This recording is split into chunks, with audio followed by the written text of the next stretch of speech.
Hello students, welcome to life science education hub. बेटा ये जो है वीडियो हमारा थोड़ा लंबे समय के बाद बन रहा है क्योंकि कुछ टेक्निकल इशू आ गया था। तो टेक्निकल इशू की वजह से ये वीडियो जो हमारा आज जो पब्लिश होगा कल सुबह, ये थोड़ा लंबे समय के बाद पब्लिश होगा। 10-12 दिन हो गया है क्योंकि थोड़ा टेक्निकल इशू था। आज हम पढ़ने वाले हैं mechanism of digestion. Mechanism of digestion पढ़ने वाले हैं बेटा हम। देखिए, हमने आपको अपने लास्ट लेक्चर में बताया था कि डाइजेशन क्या होता है, डाइजेशन कहाँ कहाँ होता है ना। फिर बक्कल कैविटी हमने आपको डिटेल में बताया था कि बक्कल कैविटी में क्या होता है। थोड़ा सा रिकैप करते हैं, बताया दे रहे एक बार फिर से। डाइजेशन हमारा एलिमेंट्री कैनाल में होता है। एलिमेंट्री कैनाल में बेटा कई पार्ट होते हैं।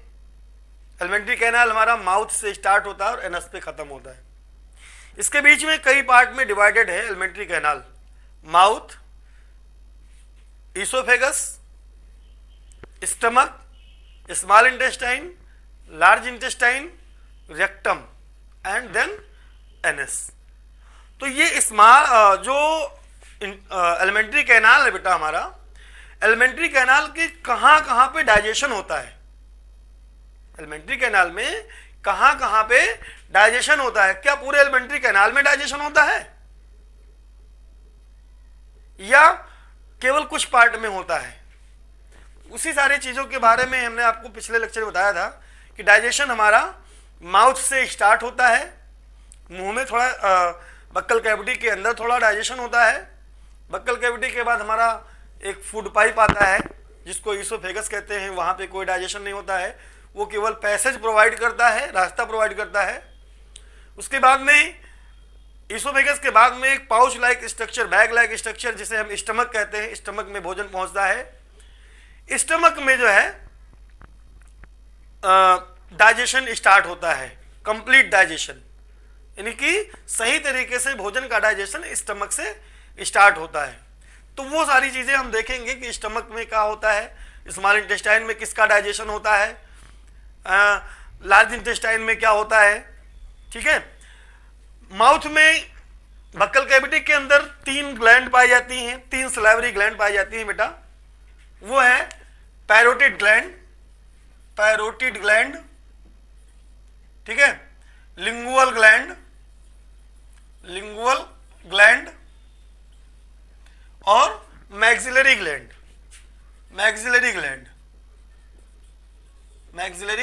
ग्लैंड। ये 3 पेयर ग्लैंड्स पाई जाती हैं बेटा हमारे बक्कल कैविटी में। बक्कल कैविटी में कार्बोहाइड्रेट्स का डाइजेशन होता है। कहां पे? बक्कल कैविटी में बेटा कार्बोहाइड्रेट का डाइजेशन होता है। कार्बोहाइड्रेट का डाइजेशन होता है। अब कार्बोहाइड्रेट किसके द्वारा डाइजेस्टेड होता है? बक्कल कैविटी में एक एंजाइम सीक्रेट होता है जिसका नाम है एमाइलेज को टाइलिन भी कहा जाता है। टाइलिन भी कहा जाता है ना। ये टाइलिन या ये एमाइलेज इन्हीं 3 पेयर पैरोटिड ग्लैंड से सीक्रेट होता है, जिसको सलाइवरी एमाइलेज भी बोलते हैं। एमाइलेज कहिए, सलाइवरी एमाइलेज कहिए या टाइलिन कहिए, ठीक है।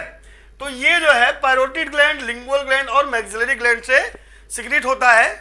ये तीनों ग्लैंड बक्कल कैविटी में कहां प्रेजेंट होती हैं?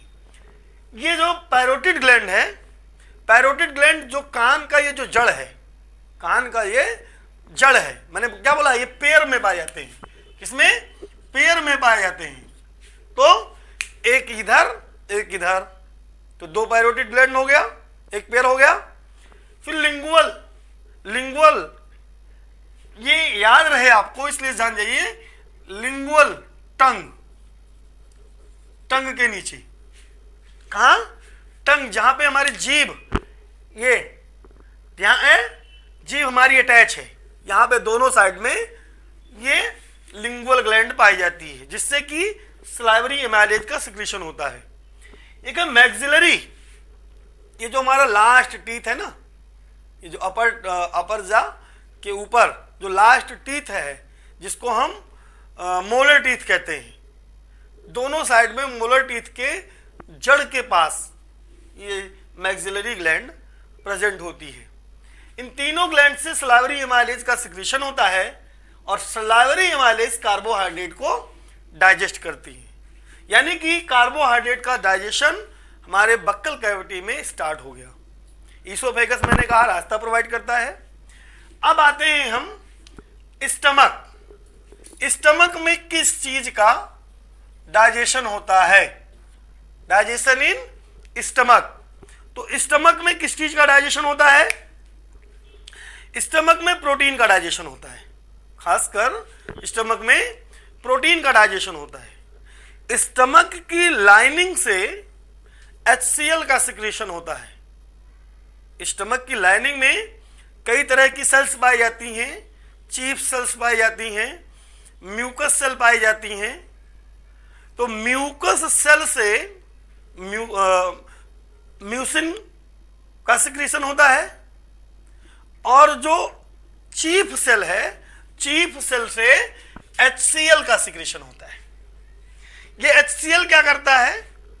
HCl स्टमक के अंदर, स्टमक का जो मीडियम है वो एल्केलाइन है। स्टमक के अंदर स्टमक का मीडियम जो है वो एल्केलाइन है।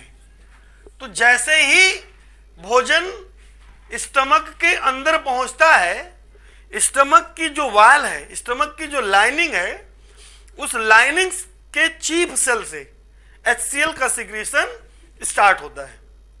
HCl फिर क्या करता है? HCl जैसे स्टमक में पहुंचता है, सिक्रीट होता है स्टमक की वॉल से, वो एल्केलाइन मीडियम को एसिडिक मीडियम में कन्वर्ट कर देता है, एल्कलाइन से एसिडिक बना देता है और उस स्टमक के अंदर का जो pH है, pH वो लगभग 7.2 कर देता है। 7 होगा तो न्यूट्रल हो जाएगा, 7 से कम है तो एल्कलाइन है, तो 7.2 लगभग कर देता है।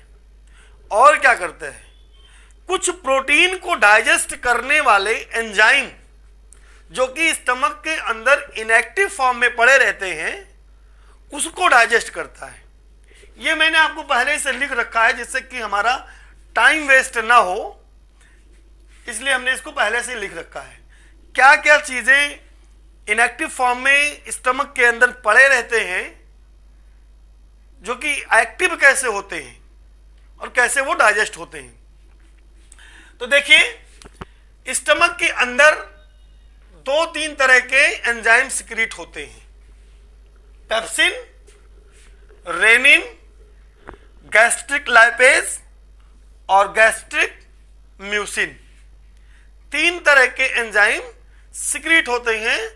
जो 3 तरह के एंजाइम सिक्रीट होते हैं, इनका तीनों का अलग अलग अपना फंक्शन है। क्या काम है? देखिए, ये जो पेप्सिन है, स्टमक के अंदर एक प्रोटीन पेप्सिनोजेन इनएक्टिव फॉर्म में पड़ा रहता है और जैसे ही HCl स्टमक में सिक्रीट होता है, इस इनएक्टिव पेप्सिनोजेन को एक्टिव पेप्सिन में कन्वर्ट कर देता है। एक्टिव पेप्सिन क्या करता है? जैसे ही पेप्सिन एक्टिव होता है, ये पेप्सिन प्रोटीन को तोड़ना शुरू कर देता है। प्रोटीन को ये पेप्सिन तोड़ना शुरू कर देता है और प्रोटीन को पेप्सिन तोड़ता है पेप्टोन और प्रोटियोजेज में। यानी कि क्या क्लियर हुआ कि पेप्सिन एंजाइम है जो कि इनएक्टिव फॉर्म में स्टमक के अंदर पड़ा रहता है। जब वो इनएक्टिव फॉर्म में होता है तो पेप्सिन पेप्सिनोजेन कहलाता है। क्या कहलाता है? पेप्सिनोजेन कहलाता है। जैसे ही पेप्सिनोजेन HCl के संपर्क में आता है, HCl जैसे ही पेप्सिनोजेन से मिलता है, पेप्सिनोजेन को एक्टिव करके पेप्सिन में कन्वर्ट कर देता है और पेप्सिन अब प्रोटीन को तोड़ना शुरू कर देता है और प्रोटीन को पेप्टोन्स और प्रोटियोजेज में ब्रेक करता है। तो ये प्रोटीन तोड़ा पेप्सिन ने। उसके बाद आता है रेनिन। जिस तरह से पेप्सिन इनएक्टिव फॉर्म में पड़ा रहता है उसी तरह से रेनिन भी इनएक्टिव फॉर्म में पड़ा रहता है। पेप्सिनोजन में पड़ा रहता है, पेप्सिनोजन के फॉर्म में और रेनिन पड़ा रहता है प्रोरेनिन के फॉर्म में। किसके फॉर्म में? प्रोरेनिन के फॉर्म में, इनएक्टिव फॉर्म में पड़ा रहता है। जैसे ही प्रोरेनिन के ऊपर HCl अपना एक्शन दिखाता है, प्रोरेनिन कन्वर्ट हो जाता है रेनिन में और रेनिन केसीन, केसीन एक प्रोटीन है, रेनिन के साथ में जैसे ही केसीन प्रोटीन, केसीन मिल्क में पाया जाता है, केसीन प्रोटीन मिल्क में पाया जाता है, दूध में पाया जाता है।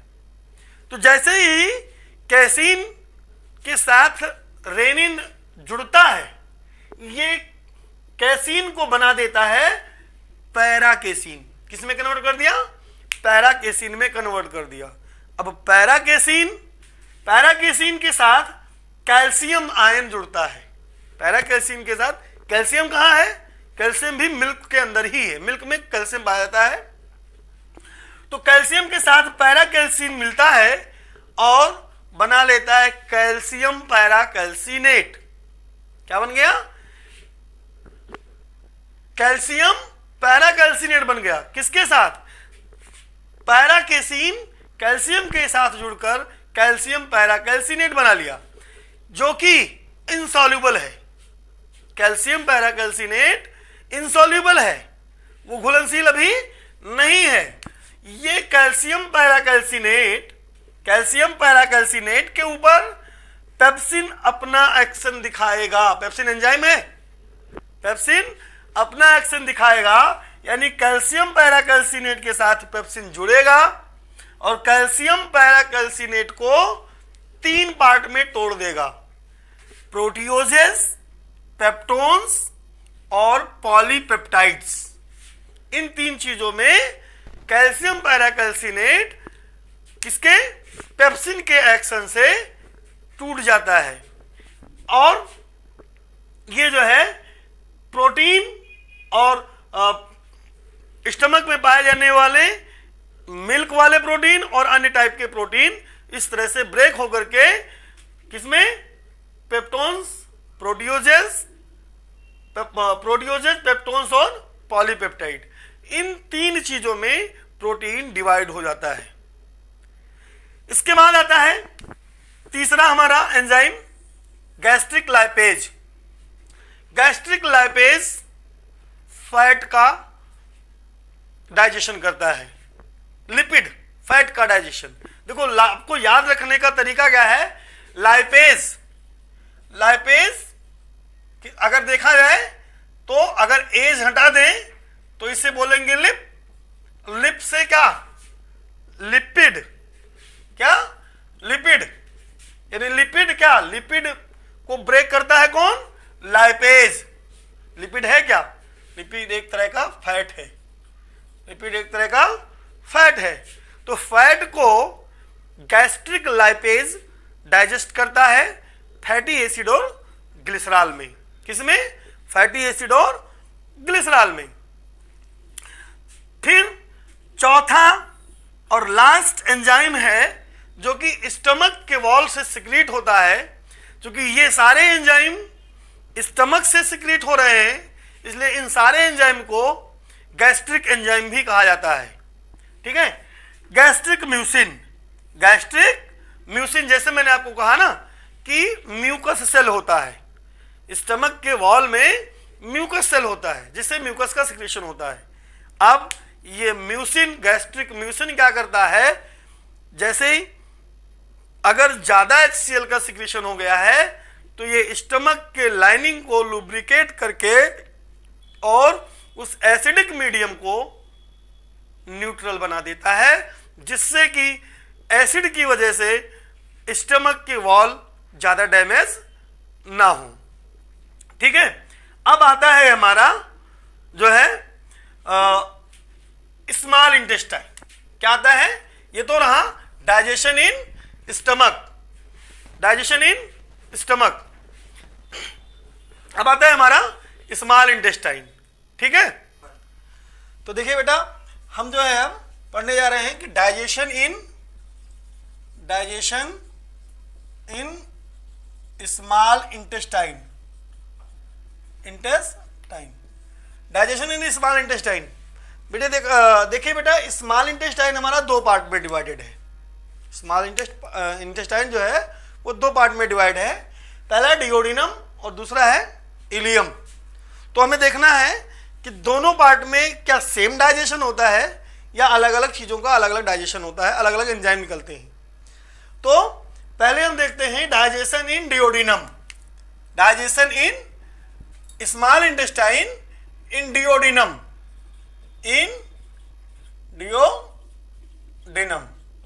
ठीक है। Digestion in small intestine in duodenum. Small intestine के डिओडिनम पार्ट में डाइजेशन होता है फैट का। किसका डाइजेशन होता है? फैट का डाइजेशन होता है बेटा। पॉलीपेप्टाइड का डाइजेशन होता है और स्टार्च का डाइजेशन होता है, न्यूक्लिक एसिड का डाइजेशन होता है। ठीक है, इतनी चीजों का डाइजेशन डिओडिनम के अंदर होता है। किसका किसका? फैट का, पॉलीपेप्टाइड, न्यूक्लियस और स्टार्च का डाइजेशन। तीन चीजों का डाइजेशन जो है डिओडिनम के अंदर होता है।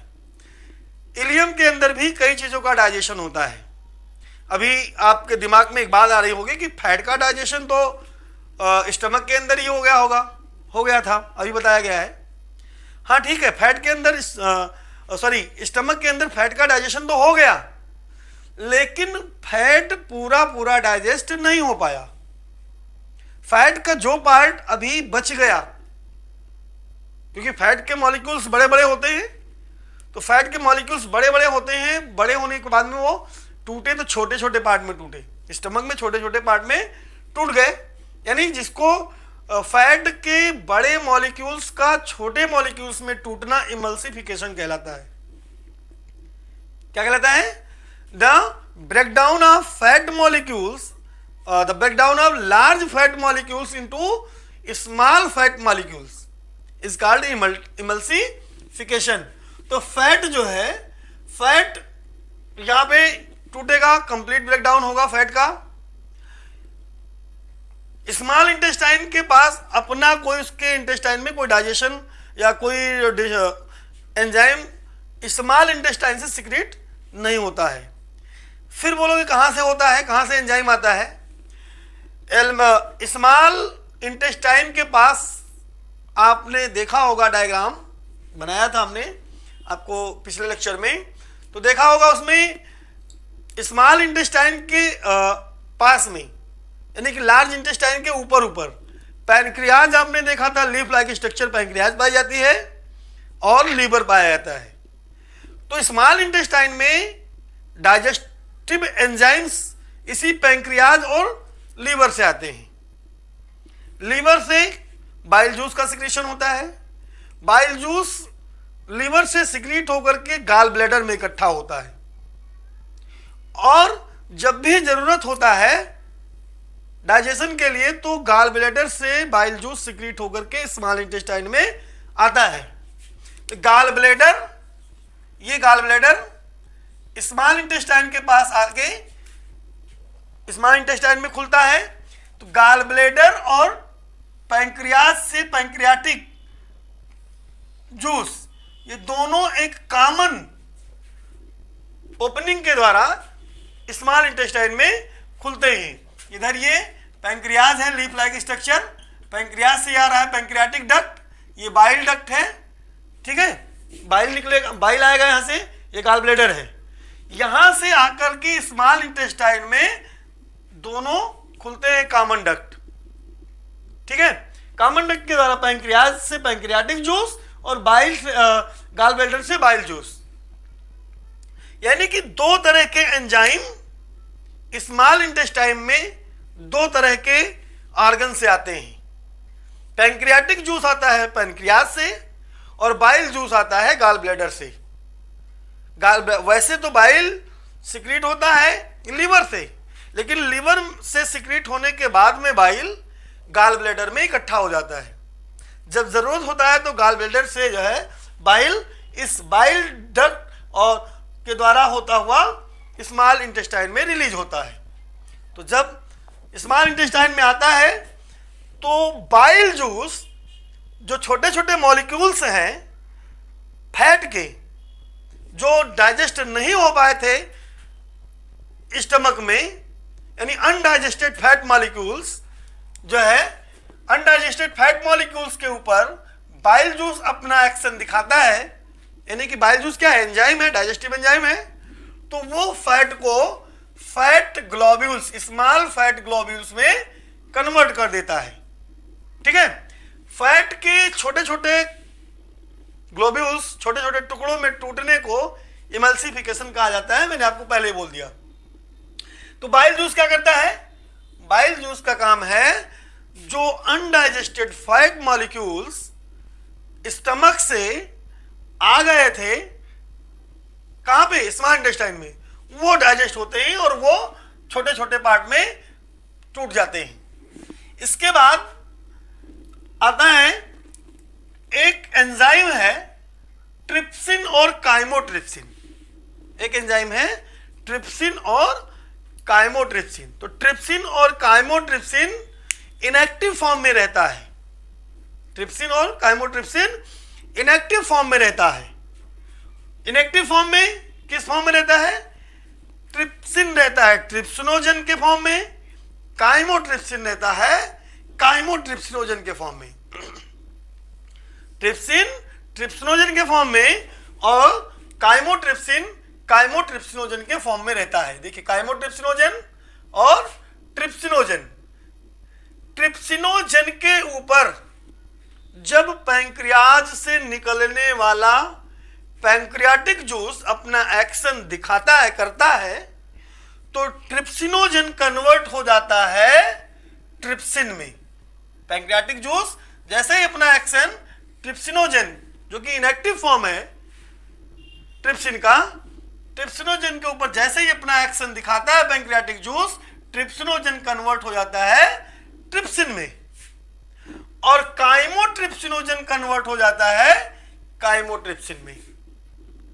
ये ट्रिप्सिन और काइमोट्रिप्सिन दोनों अनडाइजेस्टेड जो प्रोटीन मटेरियल जो स्टमक में डाइजेस्ट नहीं हो पाया था, वो जो आ गया स्मॉल इंटेस्टाइन में, उसको ट्रिप्सिन और काइमोट्रिप्सिन ये एंजाइम जो है डाइजेस्ट करेंगे। किसमें? पॉलीपेप्टाइड्स में। किसमें? पॉलीपेप्टाइड्स में कन्वर्ट करेंगे। ठीक है, एक बार फिर से देख लीजिए। फैट और प्रोटीन, यानी कि जितने भी मटेरियल स्टमक में नहीं डाइजेस्ट हो पाए थे, अब वो ट्रांसफर कर दिए गए हैं स्मॉल इंटेस्टाइन में। स्मॉल इंटेस्टाइन में दो डिफरेंट टाइप के डाइजेस्टिव जूस सिक्रेट होते हैं। कहां से?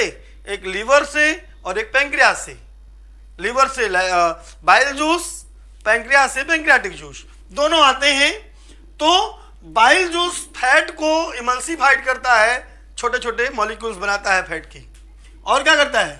पैंक्रियाटिक जूस स्मॉल इंटेस्टाइन के अंदर पड़े हुए दो इनएक्टिव डाइजेस्टिव एंजाइम ट्रिप्सिनोजन और काइमोट्रिप्सिनोजन, ये इनएक्टिव फॉर्म में पड़े रहते हैं। इसको जो है पैंक्रियाटिक जूस एक्टिव फॉर्म में बनाता है। ट्रिप्सिनोजन को ट्रिप्सिन में, काइमोट्रिप्सिनोजन को काइमोट्रिप्सिन में। ट्रिप्सिनोजन और काइमोट्रिप्सिनोजन यानी ट्रिप्सिन और काइमोट्रिप्सिन दोनों प्रोटीन को डाइजेस्ट करते हैं और बनाते हैं पॉलीपेप्टाइड। ठीक है, पॉलीपेप्टाइड को कार्बोक्सीपेप्टाइडेज, एक एंजाइम है कार्बोक्सीपेप्टाइडेज। कार्बोक्सीपेप्टाइडेज एंजाइम पॉलीपेप्टाइड को ब्रेक करता है ट्राईपेप्टाइड, डाईपेप्टाइड, मोनोपेप्टाइड और अमीनो एसिड।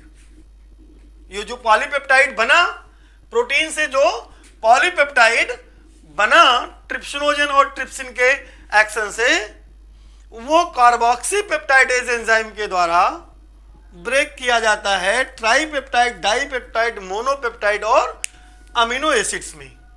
ठीक है, फिर आता है पैंक्रियाटिक एमाइलेज। पैंक्रियाटिक एमाइलेज जिसको एमाइलोप्सिन भी कहा जाता है। पैंक्रियाटिक एमाइलेज यानी कि पैंक्रियास से निकला हुआ एमाइलेज जिसको एमाइलोप्सिन भी कहा जाता है।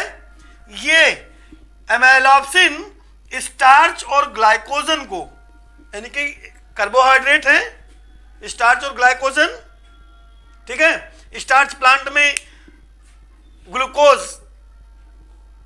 प्लांट में स्टार्च के रूप में स्टोर होता है, ग्लूकोज है क्या, कार्बोहाइड्रेट है। और ह्यूमन बींग्स में वही ग्लूकोज ग्लाइकोजन के फॉर्म में स्टोर होता है। तो ग्लाइकोजन और स्टार्च को ये हमारा एमाइलोप्सिन या पैंक्रियाटिक एमाइलेज कन्वर्ट करता है माल्टोज में, जो कि डाइसैकेराइड है। स्टार्च और ग्लाइकोजन को माल्टोज में कन्वर्ट कर देता है, जो कि डाइसैकेराइड है। अब चौथा एंजाइम हमारा है स्टेप्सिन और पैंक्रियाटिक लाइपेज। स्टेप्सिन या पैंक्रियाटिक लाइपेज यानी पैंक्रियास से रिलीज हुआ लाइपेज एंजाइम। ये क्या करता है? लाइपेज हमें पहले से पता है कि फैट को ब्रेक करता है। लाइपेज फैट को ब्रेक करता है फैटी एसिड और ग्लिसरॉल में। उसके बाद लास्ट एंजाइम है जो कि स्मॉल इंटेस्टाइन के डिओडिनम में आता है, वो है न्यूक्लियेज। न्यूक्लियेज न्यूक्लिक एसिड जैसे कि डीएनए और आरएनए, डीऑक्सी राइबोन्यूक्लिक एसिड और राइबोन्यूक्लिक एसिड को ब्रेक करता है न्यूक्लियेज एंजाइम। अब हमें देखना है कि स्मॉल इंटेस्टाइन के इलियम में किसका किसका डाइजेशन होता है। स्मॉल इंटेस्टाइन के इलियम में डाइजेशन होता है किसका? पॉलीपेप्टाइड का डाइजेशन होता है, माल्टोज का डाइजेशन होता है और सुक्रोज का डाइजेशन होता है, लैक्टोज का डाइजेशन होता है। यानी कि जो पार्ट अभी स्मॉल इंटेस्टाइन में के डिओडिनम पार्ट में डाइजेस्ट नहीं हो पाए, वो स्मॉल इंटेस्टाइन के इलियम पार्ट में डाइजेस्ट होंगे। कैसे? इलियम में एक एरिप्सिन और पेप्टाइडेज एंजाइम सिक्रीट होता है। क्या? एरिप्सिन या पेप्टाइडेज एंजाइम सिक्रीट होता है, जो कि पॉलीपेप्टाइड, डाइपेप्टाइड और मोनोपेप्टाइड को कन्वर्ट करता है। पॉलीपेप्टाइड, डाइपेप्टाइड और मोनोपेप्टाइड को मोनोपेप्टाइड में कन्वर्ट करता है, मोनोपेप्टाइड। ठीक है। फिर है माल्टेज। माल्टेज एक एंजाइम है जो कि माल्टोज को कन्वर्ट करता है ग्लूकोज में। माल्टेज ग्लूकोज को हाइड्रोलाइज करता है, ठीक है, माल्टोज को। सुक्रेज एंजाइम है, सुक्रोज को हाइड्रोलाइज करके मोनोसैकेराइड बनाता है। और लैक्टेज एंजाइम लैक्टोज को ग्लूकोज और गैलेक्टोज में कन्वर्ट करता है। तो ये रहा स्मॉल इंटेस्टाइन में जो है डाइजेशन। लार्ज इंटेस्टाइन में कोई डाइजेशन नहीं होता है। लार्ज इंटेस्टाइन में थोड़ा बहुत अगर होता है तो रीएब्जॉर्प्शन होता है वाटर का, और उसके बाद में सॉलिड वेस्ट मटेरियल जो बचता है रेक्टम में जाता है और रेक्टम से एनएस के द्वारा बाहर रिलीज कर दिया जाता है। तो ये रहा mechanism of digestion in alimentary canal, different part of alimentary canal. Thank you.